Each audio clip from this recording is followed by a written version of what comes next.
and welcome to another episode of cinemumble Uncut. Today we have with us two very special guests, the mentor and the mentee, film critic Mike McCahill and writer Mayank Malik. Mike McCahill mentored Mayank in 2019 when he was a part of Mami's Young Critics Lab. Eeb Allay Ooo also won the Young Critics Choice Award, and I remember how much fun it was to just listen to Mike and Bhardwaj Rangan, along with the young critics, deliberate the winning film for Critics' Choice Award. Mami was one surreal experience, and I'm so glad that I got a chance to manage YCL and I met Mike McCahill there. Also, Mayank, obviously.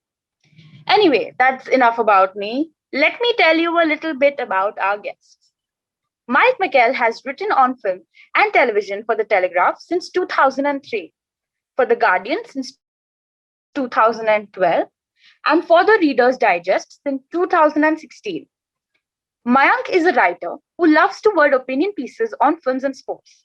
He's probably one of the few to have watched today's film in the discussion thrice. Now let's know the film Eeb Allay Ooo. Not fond of his job, Anjani struggles to learn it and coins his ways only to be rejected by the bosses. Eeb Allay Ooo traces the journey of a man trying to get used to the system as a monkey repeller. Yes, it's a real job, you can look it up. Also, watch the film just for the antics of the monkeys and the way the film has been edited.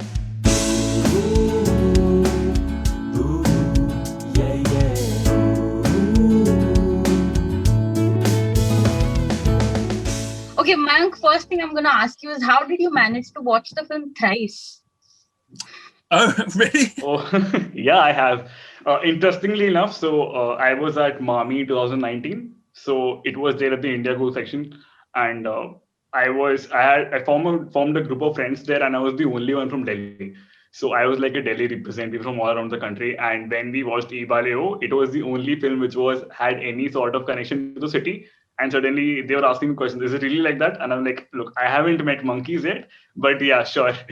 And my mom actually worked at one of those places. My mom was an architect at Nirman Bhavan, one of the places that he keeps mentioning in the movie, that's where he's repelling monkeys from. The second time was I was so intrigued by the movie that months later when I was back in Delhi, I told my friends about it, and they were wondering what kind of movie is that I keep talking about. And the writer and the director came to Gurgaon, which is near Delhi, and they had a private screening. So I took my friends there. So that was twice. And third was when it released on Netflix 2 days back. So that's the third. So how many times have you watched it?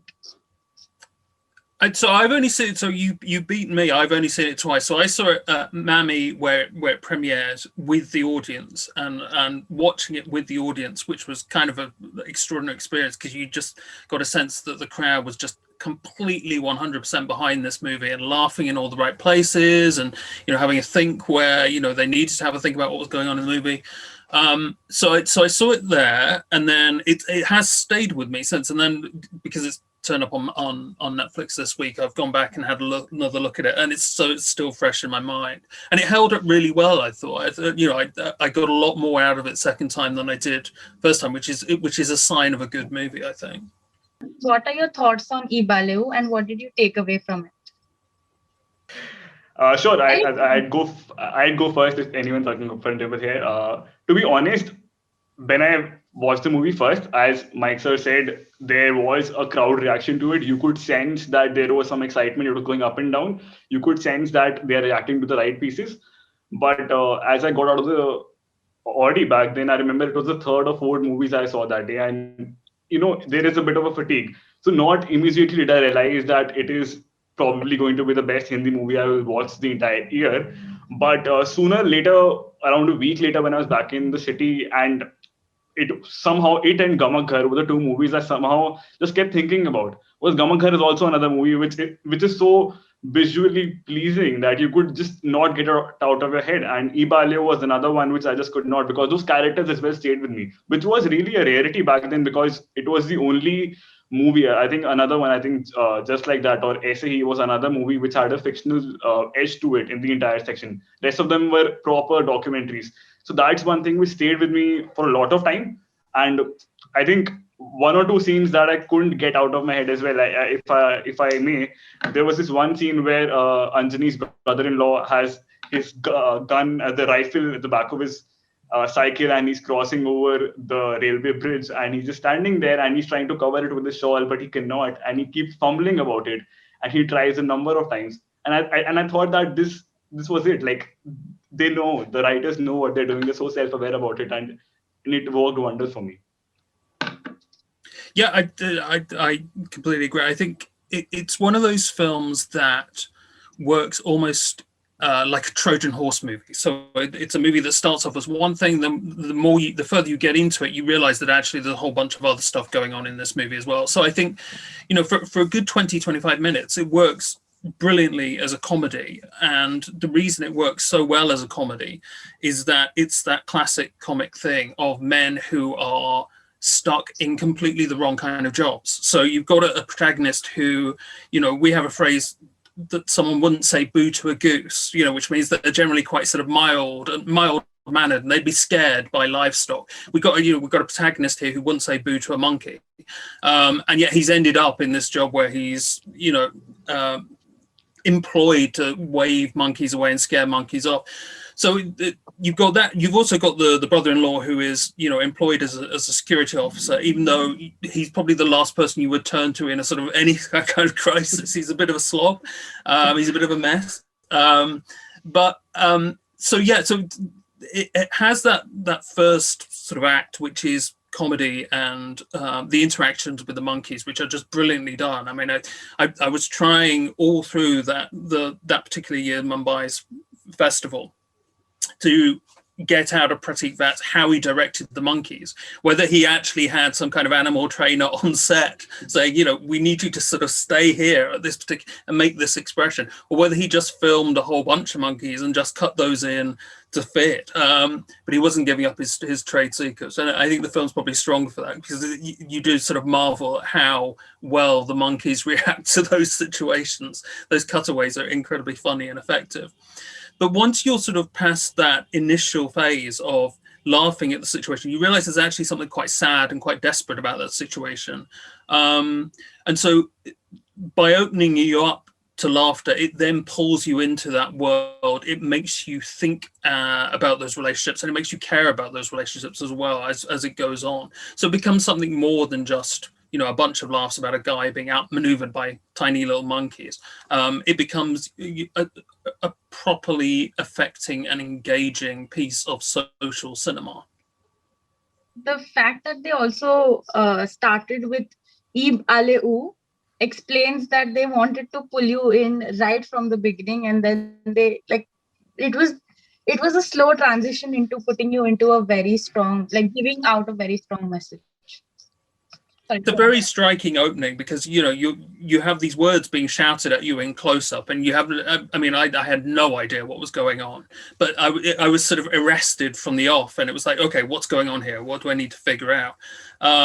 And I know that each of those individual words has a very specific meaning. For me, it was a way of sort of translating those words in my head to something that we would shout at monkeys if we came across monkeys in the street, which of course, over here, very rarely we come across monkeys in the street.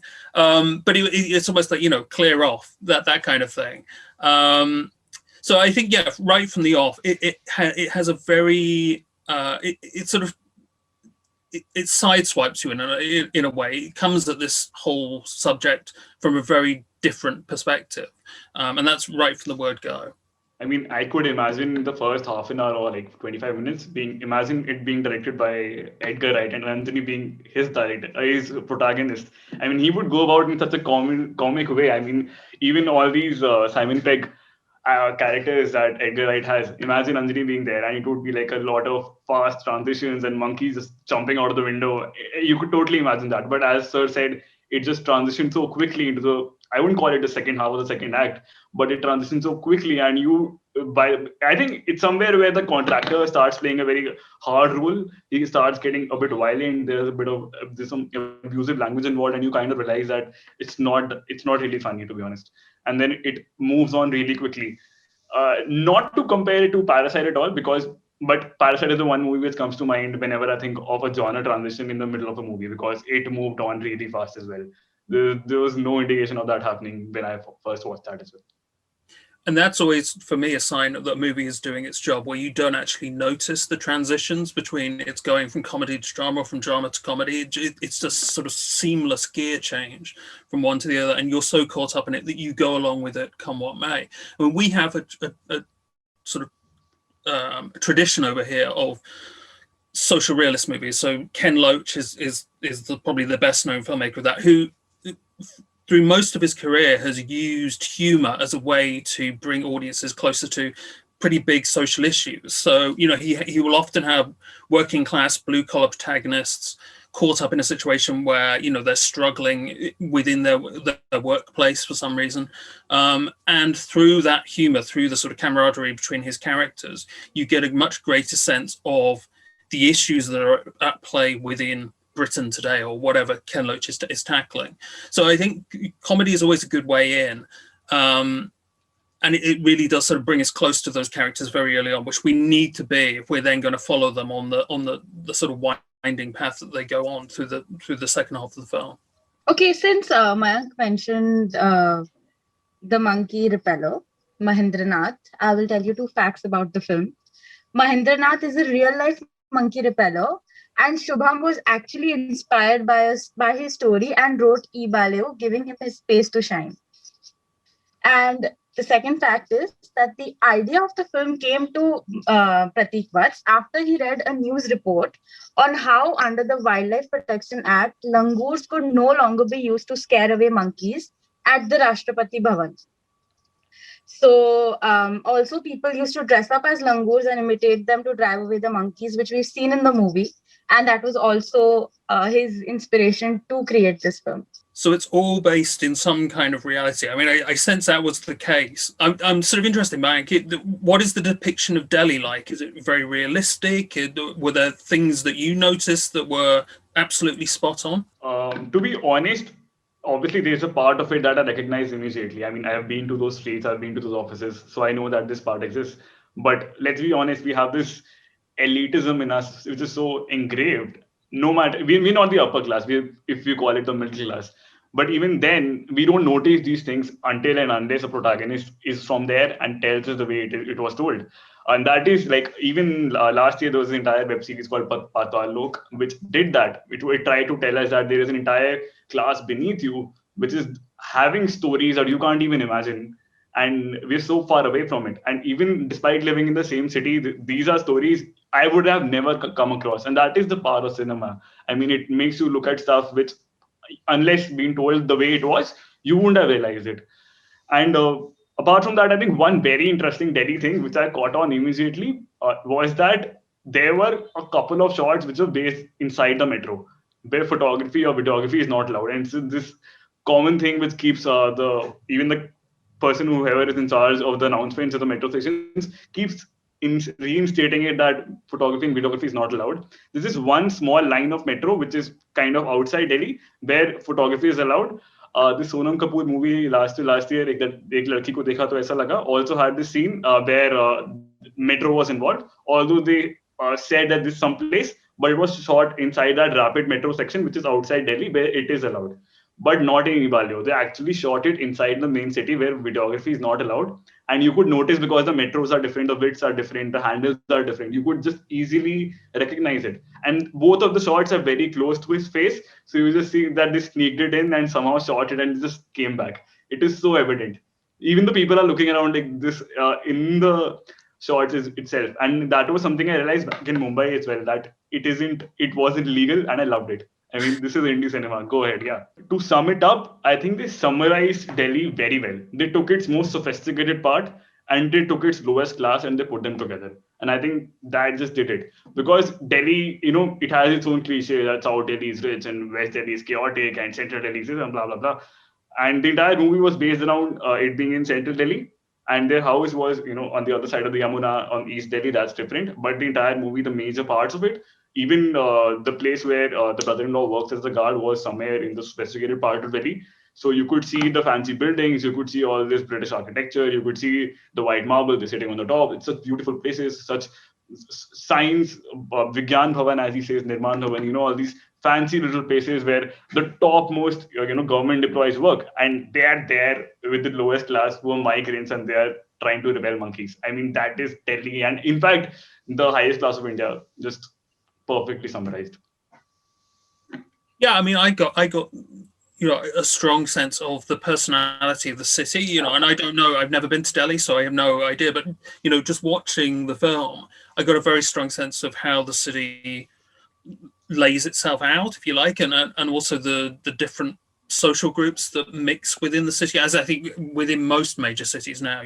There's now such division between the upper classes and the lower classes. I think you get a sense of that, but you do get a sense of, because Prateek Vats shoots it at street level, you do get a sense of what life is like if you stood on a roadside or on a corner, a street corner. You do get a sense of how life would pass you by, and like you say, those particular scenes, those set pieces, like the parade, like the scenes around the tourist attractions, where he has clearly just taken a camera out on his shoulder and just gone for it with the actors and say, look, let's just react to how you are automatically getting more information on how that city operates than you would in any kind of major production where, you've got 7 trucks unloading stuff and you're blocking everything out and you've shut the roads off. So you don't really get a sense of, how how a normal day would proceed on that particular street. I think that there is something to be said for just sort of diving in, if you're a filmmaker, and just getting in amongst the people and in amongst the city.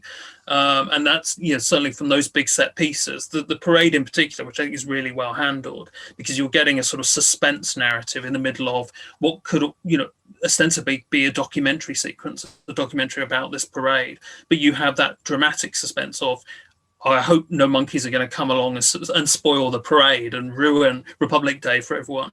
Can our hero keep the monkeys away? So those big set pieces where a lot of it is shot handheld, and it does feel much more spontaneous than I think you would get from a production that had a much bigger budget. I did wonder. I think that they set out to make a documentary. They thought that they'll make a mockumentary, and then they ended up making it a fiction film, like a fiction feature kind of thing. It was Prateek was entire own coming of age story. I mean, he transitioned well.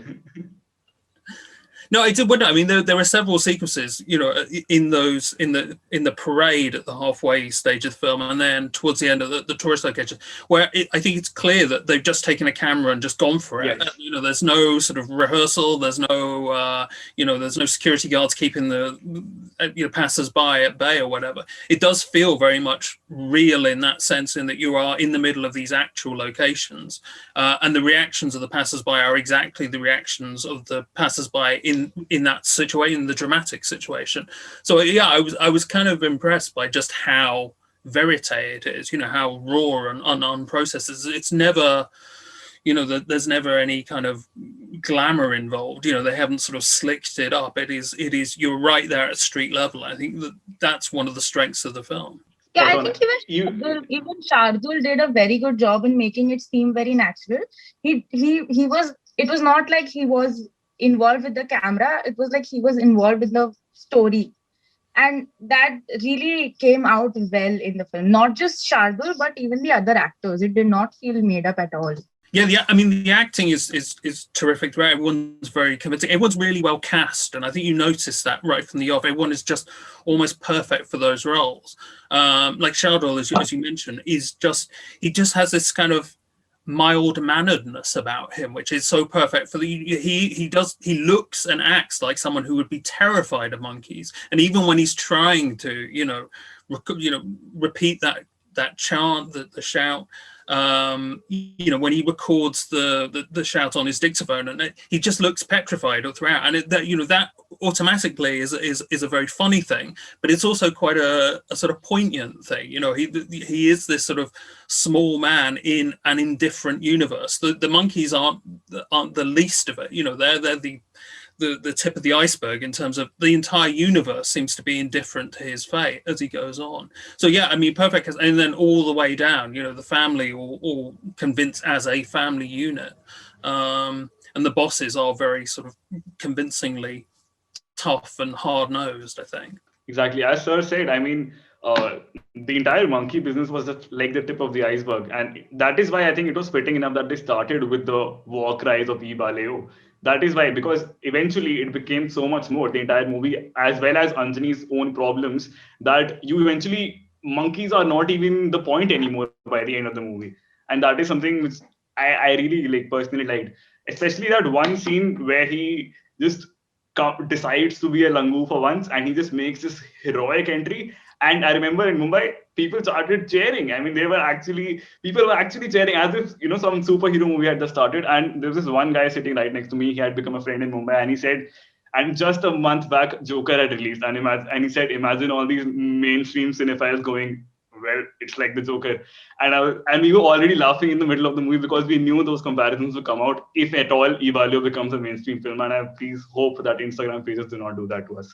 They could do a spin-off, couldn't they? Hanuman or Monkey Man or something like that. Oh yeah, definitely. They've got the costume, so they could be 6 or 7 films from this universe. But I think they also have the gun. Yeah, I think that there's certainly something in the way it transitions from not just comedy to drama, but from monkeys to men. So you start off by watching the monkeys, and that's kind of what draws you in, because you've seen YouTube clips of monkeys doing funny things. But actually, by the end of the movie, you're thinking about the men and their relationship to one another and their relationship to the world of work, and how, what does that say about modern India? How are we treating each other, rather than just being about, oh, here's a guy, he's having some problems with some monkeys.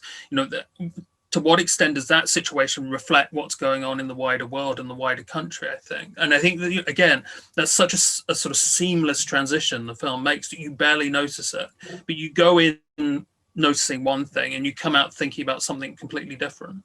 I mean, in hindsight, if we notice this transition, as Sir said, that from monkeys to men, there was even a scene which kind of pinpointed that, hey, this is where we are transitioning. That was a scene where Anjani was kept inside a cage and he was the monkey in that scene. I mean, it was so evident that the scene proved that this movie isn't about Anjani dealing with monkeys. It won't be that the movie will end, that he has finally won over the monkeys and the monkeys listen to his war cries. You knew that there was going to be a social satirical element to it, and you knew that Anjani is going to be a victim right till the end. You just had to watch it because, I mean, it's a film. You have to watch it. I think it also was very evident in the scene where there's this man who's just feeding the monkeys bananas, and Anjani is coming and stopping him. He's saying that, please don't do this and just don't make this difficult for me. I honestly think, I might be looking too much into this, but I honestly think, since it was outside the Parliament building, it was a metaphor for how people in India treat the politicians. They treat them like God, and they say that and because the people are feeding their politics or corruption, they get more power to abuse it. So I honestly think that was also like a very subtle hint to this. I agree. I think it's very much a political film, but I think what's great about it is that it doesn't bash you over the head with its politics. It allows you to make the leap that goes, okay, this is a political and this is actually saying something about the wider India or whatever. I don't think there's any sort of, certainly not a speech that a character gives at any point where it's suddenly revealed, oh, this is what the film is thinking. It's much more subtle than that, and it's much more insinuating. And I think as you go along, you realize what this film is trying to say about politics and modern India, and the way the ruling classes treat the lower classes, also how the lower classes treat one another, because there doesn't seem to be a huge amount of, as Mayank said, the scene with the cage is a horrendous scene in many ways, because those are his workmates. They're all on the same level, and yet they're treated that there's horrible bullying going on. Whereas, if they organized together, maybe they could change something. Maybe they wouldn't be at the bottom of the ladder so much. So I think, it's very subtle about the way it conveys its politics. And I think also the other thing is that it's that old thing about the political and personal being intertwined. You're so caught up with those characters as people, as individuals first and foremost, then you start to make connections. Okay, well, this is something about society is being conveyed here. What is it? I'm going to have to look into it. Definitely. I mean, especially if you consider the current scenario of the country, Last year with the lockdown, the entire migrant crisis that happened, and Anjani was also, in hindsight, if you put him into this pandemic, he would also be one of those people who would be returning to his native state. So, and especially the place where he lived and the contractual jobs, it's a very, very common situation in Delhi, in all the big cities in India, and there are millions of migrants who travel from these lower income places to, matlab, to kind of be in a place where they would be having a higher income and all these hopes and dreams. And Anjani was another victim of it. And both Anjani and his brother-in-law were incompetent at their jobs. They were no way fit, even physically. I mean, Anjani didn't have the voice, and his brother-in-law didn't have the fitness in him to be good at their jobs. So both didn't fit in, and you could even imagine, exchanging them in their positions to be a better fit. But you knew that with all this demand supply thing we have in this country, with the lack of jobs we have, and his sister feeling so proud about it being a government job while it was just a contractual job, you kind of get the entire gist as to how desperate things are. And that is why, even if it hadn't been for the metaphor of it being based around the Parliament House, it was always from the get-go, even while it was a comedy, it was a political film. Yeah, that makes sense. Which was your favorite scene from the film? Oof. There's so many. I think that's why we're struggling to pick just one. I think it's one of those things where all the individual scenes work so well together. It's a collection of scenes that add up to this portrait of the young man. I mean, I do think that that first 20-25 minutes, just the intercutting of man and monkey, and particularly man attempting to do his best, monkeys looking on indifferently, or pulling a very cheeky face. Just the timing. I watched it again this week. I did think just one of the great things, they always say the secret comedy is timing. The timing of those cuts in that first half an hour, the way Prateek Vats cuts in the reaction shots of the monkeys is just priceless. It is so funny that you get caught up in it, I think. So as a seasoned comedy fan, I appreciate the editing of the monkeys within that first half an hour, because I genuinely think you couldn't cut those monkeys in a way that's funnier or that makes the point of how small and indifferent our main character is. I think that, so yeah, just from a personal point of view, I laughed very much. Again, on a second, even having seen it once before, where all these cut-ins were coming, they still managed to surprise me and sneak up on me and amuse me this time around. Wow. Mayank, what about you?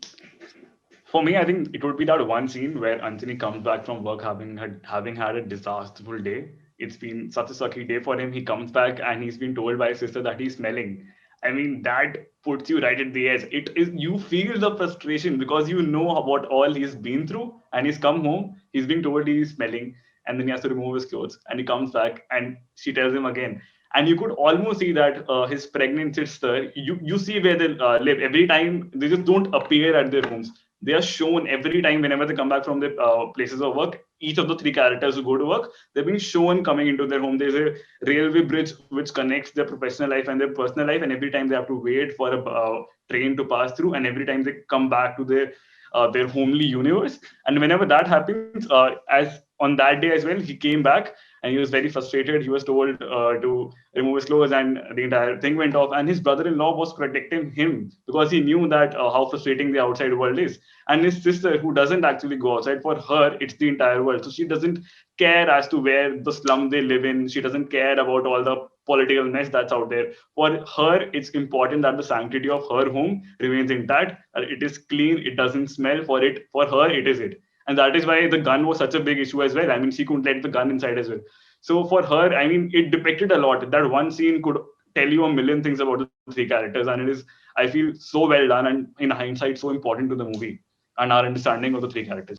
For me, it is not this insightful. I just really love the scene where he's trying to scare away the monkey, and the monkey just sits there, crosses his legs, and he's just like making fun of him. And I just love that scene. It's not diving deep into it, but I just loved all his scenes with the monkeys, basically. You see, Mayank is very sophisticated. He's gone for the scene where there are lots of tiny little character details, and there are lots of scenes like that. But you and me, we're just happy with the monkeys. That's how it goes, Yeah, monkey was my nickname in school, so I'm already traumatized.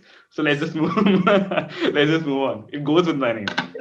But I honestly think that, with such a, with, nobody would have thought of really putting out such a big message with such a simple story of a person who's trying to scare away monkeys, where, most of us didn't even know that this kind of job even existed. So Yeah, that really amazes me that, he chose such a simple and a lovely story, I'm pretty sure someone on Reddit would watch the movie on Netflix and come back to, tweet and stuff. That pretty sure that Prateek was just had these random shots of a man playing with a monkey and thought of the story afterwards, because somehow there was a plot in it and he thought, let's just go ahead and do this movie. It makes sense now. Also, there's a political edge to it. Wonderful. Okay.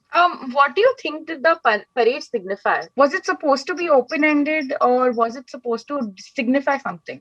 There were two different parades we're talking about here. One is the climax scene and the other is the Republic Day parade, which is being referred to. I'm talking about the climax scene. That is different for everyone. Yeah, definitely. I think I think it is left open-ended clearly, in that you then have to go out and interpret that story as you want to. And I think, but I think there is a sort of my own personal opinion, which may not be either of your personal opinions, and you are free to have your own readings of that. So the very last sort of couple of minutes of the film, and I'm going to try not to spoil it for anyone who hasn't seen it yet. But it's either the case that all this desperate scrabbling has left him a little bit shook up mentally, and I'm not entirely sure whether he hasn't just completely lost his mind, or is it a conscious choice on his part that he's sort of gone over to the other side, that he's found no place among his fellow man, so therefore he's just going to become a monkey. He's going into the animal kingdom, because actually that seems, the law of the jungle seems fairer than what we have on the streets amongst men and mob rule and all that. So I think it's a very conscious choice to leave it open, and you take away what you take away from it. I'm sure Prateek would have his own thoughts and opinions on what he would like you to think, but it's often the case that movies don't have one set meaning. You can interpret the ending as you want, and I think actually that, again, it's a sign of how strong this film is, that it provokes different reactions in different people. And certainly when I did the Q&A after the Mumbai screening, I seem to remember people had very different responses to that sort of final movement of the film and where it was headed. There were some who thought it was a very optimistic finale. There were some who thought it was much more ambiguous than that. And I think that's fair enough. It will all depend on your own, where you yourself as a viewer are coming from, and where you think the country is going to. But that's a sign of a good movie, that's making you think about those things. I think one of the things that we have while watching a film is that we consciously, subconsciously, we know how long it is. And when I first watched the movie, I read it on the pamphlet, it's like 120 minutes or something. So I kind of had that knowledge 95. with me. Oh yeah, 95. Yeah, I calculated wrong. But I had that calculation in my head that it is about to end. And although something major happened in the penultimate scene, you didn't realize that it was going to be the end of the movie eventually. Whenever that final parade scene happened, it was kind of sudden. You didn't expect anything this big to happen just suddenly. It was nowhere the end of the character Anjani. It was the end of the story for now. And I mean, in hindsight, and having it watched it thrice now, you wonder what happened to the character, because he's still going to struggle. He's still in the same city. He still is in the same place professionally. He's still in the same place personally. What is going to happen with him? And that's where I kind of agree with Sir's first theory, that he did lose it, first of all. And a part of losing it was also deliberate. I mean, he kind of chose to go over the line, because he realized that he isn't being helped at all, first of all. Plus, the one person who really was close to him couldn't help him anymore, in a way, I would say. And that last scene was just give you a proper indication that this is why. I mean, we are all we are all very aware of our privileges. We kind of do notice people sometimes randomly on the street who have kind of, you would look at them and say, oh, why has he lost it? And see, this is how it happens. This is their backstory. I mean, it is us in a way, it is the society structures or the lack of it in a way that eventually push people off the edge. No one's here already kind of not in a place where he wants to excel at. So that push over the line, I think a part of it was deliberate from his side as well. And I think this is one of the reasons why that character sticks in your head. So it is Exactly. some movies have a closed door as an ending, and that's it. Everything's nicely sort of packed away, and we know how everybody's lives are now going to pan out. Some movies have an open door, and I think this is an open door movie in that the characters then follow you out into your own life and into the real world, and you then start thinking about them, a week down the line, 2 weeks down, a year, month, whatever. And they follow you home. And I think this is a good example of a movie that has an open door ending where the characters do come out, and because you've spent this time with them and got to know them so well and become so invested in their plight, that you do start thinking about them, a week down the line, 6 months down the line, where would they be now? If this has changed in India, how would it affect this particular character? And I think that's the strength of the film, that it leaves you with that, and you can go away and wrestle with it as the years go on. Exactly, and timed so perfectly the ending. I mean, it couldn't. I mean, in hindsight, I would always say that it's a good movie, but it couldn't have come at a better time. But now that you say that, I think if they would have packaged it entirely, we wouldn't be thinking about it so deeply. Like, oh, this had a political effect on it, or it would just be something that you watched and something that ended for you. You wouldn't be forced to think about the message that the movie was trying to put out. I think you can imagine a sort of more mainstream telling of this story where, he enters some kind of monkey chasing championship or something. He becomes India's best monkey chaser or something like that. And, he wins and he, becomes successful and whatever. But the minute that movie finishes, that's it. You don't finish. Because he's achieved what he needs to achieve, and all the struggles are behind him.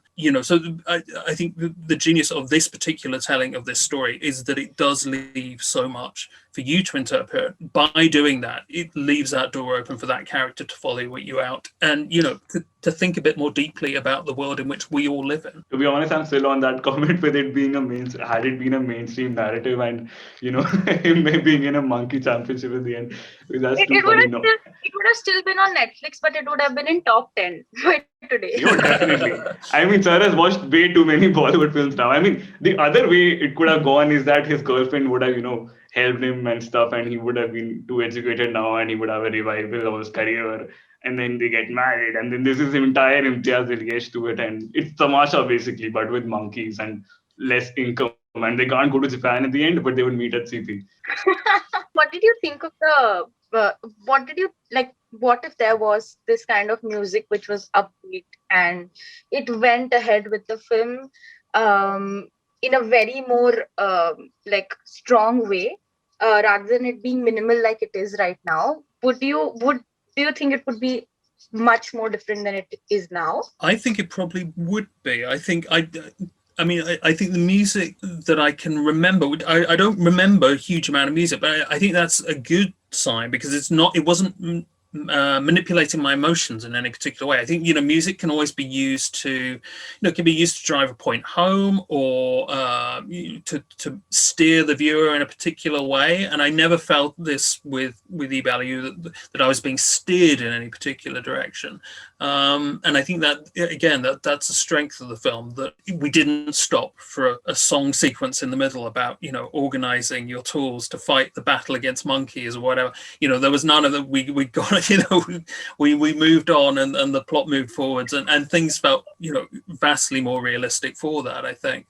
But again, I think music is always a tricky one in movies, because it can manipulate the viewer in a way that is actually quite negative for the movie, because it's pushing you towards a false emotion rather than actually allowing you to experience something deeply, I think. I think that's something which is so overdone in Hindi cinema, especially mainstream Hindi cinema, because music is one thing that you don't even realize is affecting you. And it would subconsciously affect the viewer's narrative, as I told, and it would be hampering what the movie could have done visually and with the plot itself. With Eeb Allay Ooo, there was the music. The one thing I noticed is that it kind of was complementing the monkeys and the wild nature of it. There was like an entire Lion King vibe to it. And the last time I noticed this, that the people in the film were like pretty common man, but the environment was shown to be wild because of the monkeys. And now the music itself, the last time I think I noticed it happen in mainstream Hindi cinema was in Nutan, because they were walking in jungles for long miles, and at certain points, with the main characters who there, and they're kind of fearful of a potential animal attack. So there are, and probably a terrorist attack as well. So there are these wild, darker elements to the music. I think Eeb Allay Ooo did that as well in some places. But the music, which I loved, is that it got subtler by the second half. I would say it was more concrete, more definitive in the first half, that you could almost sense it driving home a point, as I said. But by the end, it got more and more. It became your choice as to, hey, where do you want to go? It becomes part of an environment rather than an attempt to force something on you. I think that's a crucial thing, and that's kind of what I want from film score, something that feels organic to that world rather than, like a message being forced upon me, I think. Any final thoughts that you all have? Everyone should go and watch it. I mean, it's on Netflix now. What excuse, give it a go. Try it, enjoy the monkey activity, but have your brain ready for some serious thinking as you go on into the second half, and let us know what you think. I mean, your people's opinions are going to be every bit as valid on this as ours. But the important thing is to keep an open mind and see where that movie goes, follow it through. Totally, I agree with this. I mean, how rarely do we have a movie which is doing the full circle, and as if to start from a documentary, then become a kind of a semi-fictional movie, and then find its way to film festivals and do so well. The best consequence a movie like this would normally get would be a movie release, like Gamak Ghar did. But to have it on Netflix is such a relief, because you see that there's potential. It's such a motivation to other filmmakers as well. And finally, mainstream audiences could watch a movie which is, so well done and so rare to watch it. The very reason I watched it for the second time, because I thought I wouldn't get to watch it again ever. So I took my friends along. So the fact that it is on Netflix should do a huge bunch for the community, I think. I do think that there is that thing with Netflix where people are more inspired to give something a chance that they might not ordinarily go and take a gamble on in the cinemas. And it's very hard to sell a movie that doesn't have huge explosions and helicopters falling from the skies and gunplay and Salman ripping off his shirt or whatever. And this doesn't have any of that. So it's quite hard to sell it in cinemas, I would have thought, because it's quite a quiet and thoughtful film. But actually, the advantage is that with that kind of small, quiet film, you can put it on in your house and you can, go, well, I'll give this a go. I'll see, I'll give it 20 minutes. It might not be for me, but I'm going to give this a chance. And actually, I think the first 20, 25 minutes of this film hook you into that world so strongly that you'll hopefully then want to go and watch the rest of it and see where that character goes. Because he does go on a journey. It's sometimes a little bit low key, and it's sometimes he's not ripping off his shirt and jumping out of a helicopter, but he does go on a journey, and he is a changed man by the end. I hope Netflix pushes it rightly. I know you see all these top 10 lists. I was about to say that. So I'm doing my master's right now, and when I was talking to my friends, the first thing I asked them is, have you watched Eeb Allay Ooo? And they said no. And I said, if I ever find that movie somewhere, I'm going to share it with you. We should do a watch party of this, because I saw it at VR1 and I was not able to get it out of my head. It does stay with you. And those characters will, if you're what, I saw it in the cinema first time around, and those characters followed me back to the UK. If you're watching it at home, those characters will follow you around the house. That's just the nature of that film, I think. They stay with you. Also, we've done a podcast on Gamak Ghar, which should be out soon. You can listen to that on our channel. Definitely. Thank you so much for being a part of this podcast. I hope you enjoyed it. I did. It was great. Thank you so much for having me. It's been really fun. Oh, thank you so much for making me meet my mentor. This is something I would have never imagined, to be speaking on a similar stage with him. This means so much to me. Thank you so much. It's been really good fun, and it's so much fun to have a film that we all enthusiastically love. So, it's very rare as a film critic you get to do that, to speak enthusiastically about a film that you love. But here we all are.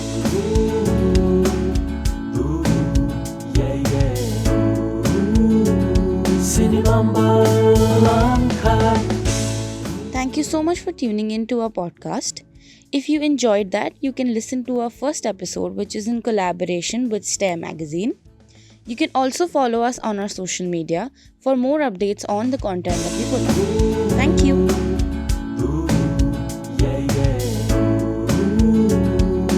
CineMumble.